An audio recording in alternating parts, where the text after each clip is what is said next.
जिस यूपी वालों को महाराष्ट्र वाले नेताओं ने भगाया था, आज वही महाराष्ट्र वाले नेता यूपी में चक्कर काटने आ रहे हैं। पहले कहते थे मोदी ने देश को खड्डे में ढकेल दिया, अब कहते हैं मोदी ही बेस्ट हैं। पहले नारा लगाते थे जय महाराष्ट्र, अब कहते हैं जय श्री राम। अचानक मोदी मोदी और योगी योगी क्यों करने लगे हैं राज ठाकरे?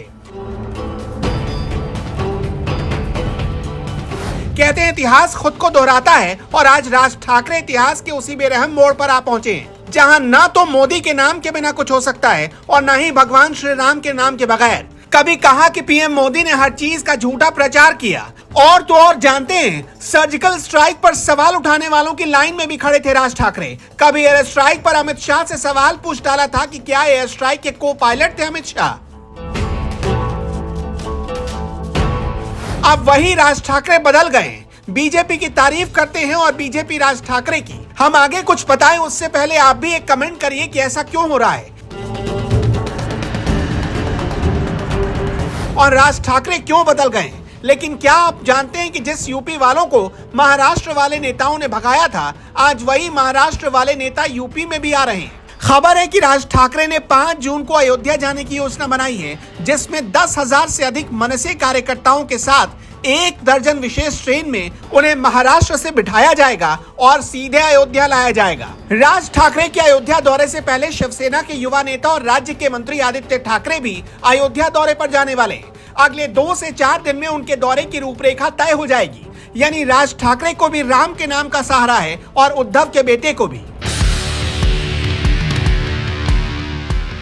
जिस संभाजी मैदान में राज ठाकरे दहाड़ रहे हैं, जानते हैं उसी संभाजी मैदान में 3 दशक पहले दहाड़ा करते थे बाला साहब ठाकरे, जिनके सामने चूं तक करने की किसी की हिम्मत नहीं होती थी। बाला साहब के भतीजे आज उसी संभाजी मैदान में बाला साहब वाला तेवर दिखाने की कोशिश कर रहे थे, लेकिन इसमें भी एक फर्क था।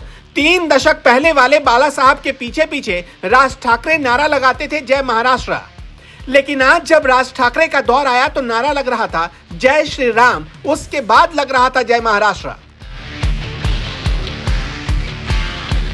जय श्री राम का नारा लगाने से 4 दिन पहले राज ठाकरे मुख्यमंत्री योगी आदित्यनाथ की तारीफ कर रहे थे। बाकायदा एक खत भी लिखा था। पुणे से औरंगाबाद आते हुए राज ठाकरे के कार्यकर्ता भी जय श्री राम का ही नारा लगा रहे थे। राज ठाकरे को अच्छे से पता है कि वो उद्धव ठाकरे से बहुत पीछे छूट गए हैं। उद्धव के बेटे आदित्य ठाकरे स्टेट में मिनिस्टर बन गए हैं, लेकिन राज ठाकरे के बेटे को अपनी पहचान के लिए संघर्ष करना पड़ रहा है। अभी सिर्फ 4 हफ्ते बीते हैं जब राज ठाकरे ने बीजेपी के पूर्व अध्यक्ष और केंद्रीय सड़क परिवहन मंत्री नितिन गडकरी से मुलाकात की। बस इस एक मुलाकात ने राज ठाकरे के सोए तेवर को फिर से हरा भरा कर दिया। अगर बीजेपी का नाम लेकर राज ठाकरे फायदे में रहने वाले हैं तो बीजेपी को भी इसका फायदा मिल सकता है। इसी बार्टर सिस्टम ने शायद राज ठाकरे को भाजपाई कलेवर में ढलने पर विवश कर दिया और इसके लिए परफेक्ट टाइम भी मिल गया। आप पूछेंगे कि बीजेपी में ढलने का मौका मिल गया, इसका मतलब क्या है? तो बिल्कुल सही समझ रहे हैं आप।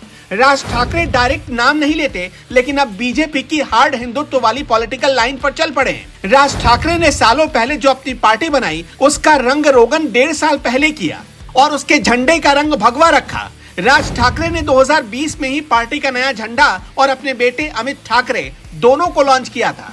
शिवसेना लंबे वक्त तक बीजेपी के साथ हार्ड हिंदुत्व वाली लाइन पर लेफ्ट राइट करती रही, लेकिन 2019 के बाद से रास्ते अलग अलग हो गए।